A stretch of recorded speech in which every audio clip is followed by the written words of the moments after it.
अपना घर किसे ऑर्गेनाइज अच्छा नहीं लगता है। साफ सुथराई घर की बात ही अलग होती है। लेकिन फ्रेंड्स, हम अक्सर अपने घर को तो साफ कर लेते हैं, लेकिन जो हमारी कबर्ड होती है उसका बुरा हाल मिलता है। तो वीक में एक बार तो कोशिश करिए, अपनी कबर्ड को जरूर सेट कीजिए। वैसे बिखरने के कारण कई सारे होते हैं। यदि आप 5 मिनट डेली भी देते हैं अपनी कबर्ड को ऑर्गेनाइज करने के लिए, तो आप काफ़ी हद तक अपनी कबर्ड को बिल्कुल ऑर्गेनाइज कर लेते हैं।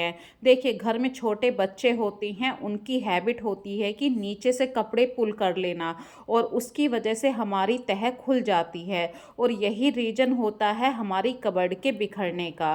तो फ्रेंड्स, आज मेरे पास कुछ फुर्सत थी, क्योंकि आज थर्सडे है और बृहस्पतिवार को मैंने आज कपड़े धोने का मन नहीं किया था।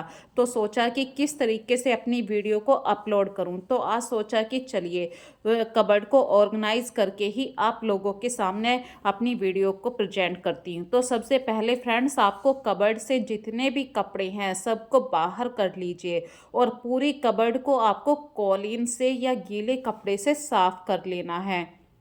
यहाँ पे फ्रेंड्स, मैं बिल्कुल वाइट कलर का कपड़ा ले रही हूँ। रीजन क्या है वाइट कलर के कपड़े को लेने का? क्योंकि हम सोचते हैं कि कबर्ड तो बंद रहती है, कबर्ड में कहाँ से धूल आती है। लेकिन फ्रेंड्स, कबर्ड के अंदर भी देखिए, बंद कबर्ड में कितनी धूल आती है, ये सफ़ेद कपड़े पे दिखाई दे जाती है।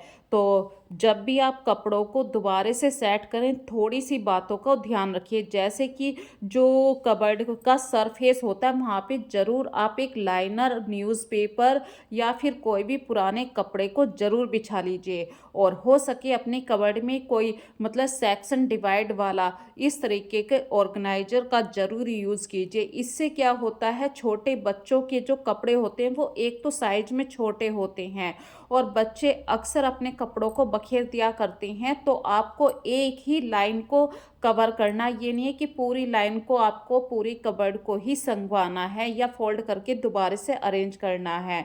और जब भी आप कपड़ों को फोल्ड करें, उनकी एक सूटेबल तह बनाएं जो आपको आरामदायक है। देखिए, हर किसी के तह करने का तरीका अलग हो सकता है।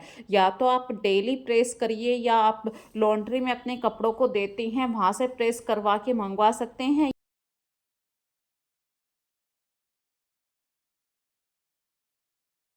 या आप खुद भी कर सकते हैं। जैसे ही कपड़े आपके धुल जाएं, आप तुरंत उन्हें फोल्ड कर लीजिए। इससे काफ़ी हद तक आप बहुत सारा समय भी बचा पाएंगे। और फ्रेंड्स, जिस दिन आप कबर्ड को ठीक से ऑर्गेनाइज कर रहे हैं, उस दिन कुछ बातों का ध्यान रखिए। जैसे कि आपको अपनी कबर्ड में से कुछ ऐसे कपड़ों को निकाल देना है जो कपड़े छोटे हो गए हैं, या कुछ कपड़े ऐसे हमारे मन को पसंद नहीं होते हैं, फिर भी हम उन्हें अपनी कबर्ड में जगह दे देते हैं।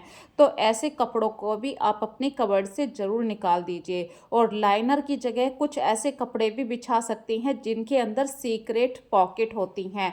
अक्सर हम लेडीज़ की एक हैबिट होती है, हम कपड़ों के नीचे पैसे छुपा देते हैं, और जिसकी वजह से जब कपड़े खिसकते रहते हैं वो पैसे गिर जाते हैं या इधर उधर गायब हो जाते हैं। गायब मतलब वो कपड़ों में, दूसरे कपड़ों में चिपक जाते हैं। तो इससे बढ़िया है कि जो हमारे फ्रिज के पॉकेट वाले और मतलब कवर होते हैं, पुराने कवर होते हैं, उनको आप लाइनर की जगह बिछा सकते हैं। इससे फ़ायदा ये होगा, जो भी उसके अंदर पॉकेट होगी, आप अपने सीक्रेट मनी जो रखते हैं, भाई हम लेडीज़ का एक सीक्रेट मनी होता है, वो आप आराम से वहाँ रख सकते हैं। और फ्रेंड्स, जितना हो सके आप कपड़ों को फोल्ड जब करें तो छोटी तह को फोल्ड करें। वैसे आप कपड़ों को हैंग भी कर सकते हैं। भाई कुछ कपड़े ऐसे होते हैं डेली दिन में 2 बार फोल्ड होते हैं। जैसे कि सुबह बच्चों ने अपना ट्राउजर्स स्कूल जाने से पहले पहन लिया, और फिर स्कूल आने से पहले पहनते हैं। तो ऐसे कपड़े जो दिन में 2 बार यूज़ होते हैं, या तो उन्हें हैंग कर लीजिए ताकि बच्चों को भी आसानी हो। और सबसे जो मेन बात आप लोगों के साथ शेयर कर रही हूँ वो ये है फ्रेंड्स, यदि आपको पता है कि मेरे घर में सबसे छोटे बच्चे की जो अलमारी है वो सबसे ज़्यादा डिस्टर्ब होती है, तो उसके कपड़ों को ही सेक्शन में डिवाइड कर लीजिए। इससे उस ऑर्गेनाइजर में ये फ़ायदा मिलेगा कि बच्चों के टी शर्ट अलग हैं, लोअर अलग हैं, यहाँ तक कि बच्चों के अंडरवियर, बनियान्स, ये सब सॉक्स, ये सब भी आप अलग अलग रखिए। और देखिए, जो कपड़े आपके यूज़ नहीं होते हैं उन्हें ज़रूर निकाल दीजिए। ये बात मैं इसलिए कह रही हूँ, इससे जो कपड़ों का क्लैटर इकट्ठा होता है उससे छुटकारा मिल जाता है। और जब भी आप अपने घर में बेड शीट को फोल्ड करें, भाई ये देखिए, मैं यहाँ पे एक फैमिली वाली बात कर रही हूँ आप लोगों के साथ। हर किसी के घर में ज़रूरी नहीं है कि बहुत सारी कबर्ड हों, हर रूम में एक कबर्ड हो। भाई किसी किसी घर में सिर्फ पूरे घर में एक ही कबर्ड होती है, तो यहाँ पे एक ही कबर्ड में आपको सभी के कपड़े रखने होते हैं। उस कबर्ड के अंदर आपको कर्टेन्स भी रखने हैं, बेडशीट भी रखनी है, घर के हर मेंबर के कपड़े भी रखने हैं। यहाँ तक कि यदि आपके घर में कोई गेस्ट आता है उसके नाम के जो टॉवल होते हैं वो भी रखने होते हैं। वैसे मैंने अपने घर में हर चीज़ को बाँट रखा है, जैसे कि बाहर आने जाने वाले कपड़े होते हैं वे जो हमारे पुराने ब्रीफ केस होते हैं, सूटकेस, उनका यूज़ करती हूँ। हमारे घर में अक्सर पुराने ट्रंक भी होते हैं, उस ट्रंक के अंदर मैं जो मतलब सीजन वाले कपड़े होते हैं, जैसे 6 महीने आप कॉटन के कपड़े पहनते हैं और सर्दियों में कॉटन के कपड़े आप उठाकर रख देते हैं, तो उन कपड़ों को मैं ट्रंक में डाल देती हूँ। इससे क्या होता है कि हमारी कबर्ड में काफ़ी स्पेस निकल आता है। और जब भी आप बेड शीट को अरेंज करें अपनी कबर्ड में, तो पिलो को जो पिलो होते हैं ना बेड शीट के मैचिंग वाले पिलो होते हैं, या तो बेड शीट के अंदर ही फोल्ड कर दीजिए। यदि नहीं करते हैं तो बिल्कुल बेड शीट के बराबर में ही पिलो को जगह दीजिए। इससे आपको आसानी से दिख जाएंगे कि भाई इस बेड शीट के पिलो कवर यहाँ पर हैं। अगली छोटी सी बात आप लोगों के साथ यहाँ पे शेयर कर रही हैं फ्रेंड्स। सर्दियों के मौसम में आप कितना भी अपनी कबर्ड में स्पेस बना लीजिए, लेकिन फिर भी बहुत सारे कपड़े ऐसे होते हैं जो स्पेस लेते हैं, वो बहुत ज़्यादा फूले हुए होते हैं। क्योंकि भाई वूलन के कपड़े हैं, स्पेस तो लेंगे ही, और हमारी कबर्ड का जो स्पेस है वो एक फिक्स है। तो अपनी कबर्ड में कुछ ज़्यादा ऐसे ऑर्गेनाइजर ज़रूर बना लीजिए। यहाँ पे मैं जीरो कॉस्ट वाला एक ऑर्गेनाइजर आप लोगों के साथ शेयर कर रही हूँ। देखिए, हमारे सभी के घरों में जब हम कभी मार्केट जाते हैं तो इस तरीके के थैले ज़रूर आते हैं। तो इस तरीके के थैले के बिल्कुल जो साइड वाली लेयर होती हैं उनको आपको कट कर लेना है, और एक लंबा सा बैग आप लोगों के सामने हो जाएगा। अब ये जो इसकी तनियाँ हैं, इन तनियों को या तो आप रोड के अंदर बांध दीजिए या इसके अंदर रोड को डाल दीजिए। और फिर आपके घर में जो भी आपके ऐसे स्वेटर हैं जो सुबह को भी पहने गए हैं, शाम को भी पहनने हैं, भाई स्वेटर जो होते हैं वो डेली नहीं वॉश होते हैं। जैसे ही आपको पता है कि भाई इस स्वेटर की सुबह भी ज़रूरत पड़ी थी और मुझे शाम को भी पहनना है, वो वाले कपड़े आप हमेशा ऐसी जगह ऑर्गेनाइज करके रख सकते हैं। अब छोटी सी बात और शेयर कर रही हूँ। अक्सर हमारे घर में सॉक्स, जो सबसे चीज़ ऐसी होती है, छोटी सी चीज़ है और बिल्कुल गायब हो जाती है, मौके पर भी नहीं मिलती। कभी उसका दूसरे वाला पाँव का पेयर जो होता है वो गायब हो जाता है। तो सॉक्स को हमेशा फोल्ड करिए। मैंने अपनी कई सारी वीडियो में सॉक्स को फोल्ड करने वाली ट्रिक आप लोगों के साथ शेयर करी है। और जेंट्स के अंडरवियर हों, बनियान हों, हैंकी हों, यहाँ तक कि उनके छोटे से छोटे कपड़े होते हैं, सिर पे बांधने का गमछा, वो भी होता है। आप इन सब चीज़ों को भी सेपरेट सेपरेट रखिए। और जो आपके घर के डेली यूज़ के टॉवल होते हैं, भाई कुछ घरों में तो ऐसा होता है कि टॉवल को आप बाथरूम में रखते हैं, पर कुछ घरों में ऐसा नहीं होता है। मैं बाथरूम के अंदर किसी भी कपड़े को रखना पसंद नहीं करती हूँ, तो मैं अपने घर के जो टॉवल हैं उन्हें फोल्ड करके कबर्ड के अंदर ही रखती हूँ। तो जो टॉवल हैं आप या तो हर मेंबर के टॉवल का कलर चेंज कर दीजिए। अगर चेंज नहीं कर पाते हैं, भाई कभी कभी हम इकट्ठे टॉवल ले आते हैं, तो उनकी जब आप तह बनाएंगे ना, वो तह डिफरेंट कर दीजिए। इससे हर मेंबर को पता रहता है कि मेरी तह, मेरे वाले टॉवल की मम्मी ऐसी तह बनाती हैं, ये वाला टॉवल मेरा है। ऐसी छोटी छोटी सी जब आप प्लानिंग करते हैं ना, तो इनसे आपके काम भी इजी होते हैं और आपको एक मतलब सेटिस्फाई भी रहता है कि हमारी कबर्ड सही से ऑर्गेनाइज हो चुकी है।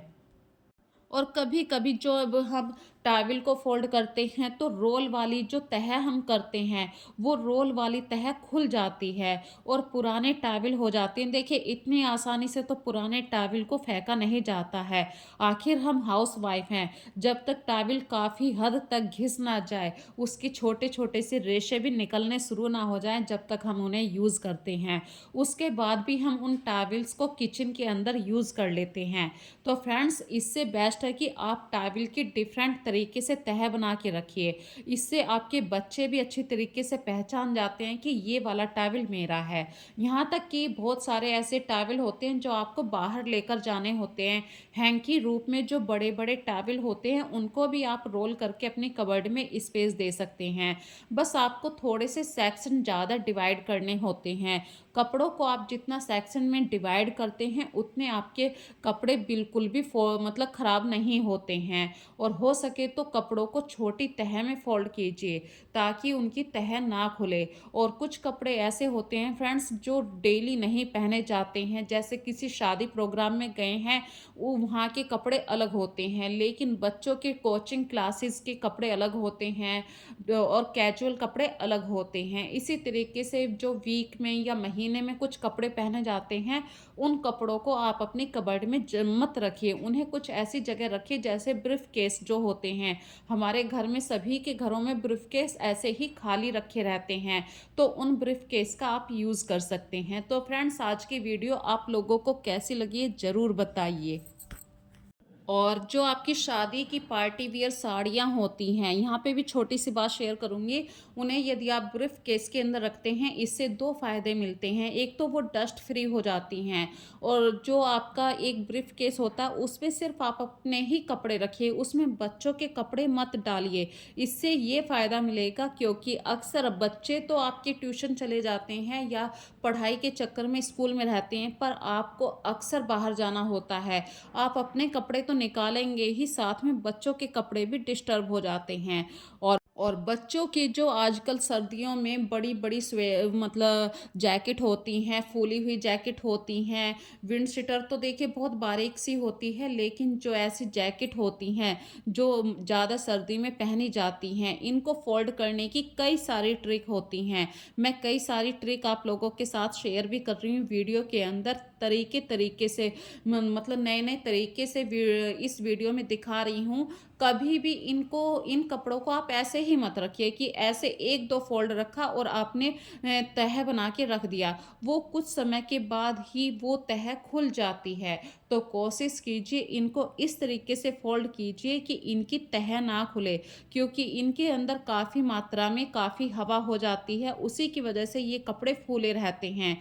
और जैसे ही इनके अंदर वो हवा और भी ज़्यादा मात्रा में बढ़ जाती है, तो ये तह ऑटोमेटिक खुल जाती है और आपके कपड़े ऑटोमेटिक ही कबर्ड में गिर जाते हैं। ये भी एक रीज़न होता है आपके कबर्ड के फैलने का। तो फ्रेंड्स हो सके तो कपड़ों को फोल्ड करिए बिल्कुल ऐसे टाइट वाले, ताकि उनकी तह ना खुले। अगर आप 2-3 बार उछाले भी तब भी उनकी तह ना खुले। तो फ्रेंड्स आज की वीडियो में बस इतना ही। यदि आज की वीडियो आपको पसंद आती है तो प्लीज़ इस वीडियो को ज़्यादा से ज़्यादा लाइक कीजिए, शेयर कीजिए। फिर मिलेंगे नई वीडियो में, तब तक के लिए अपना ध्यान रखिए। Bye bye.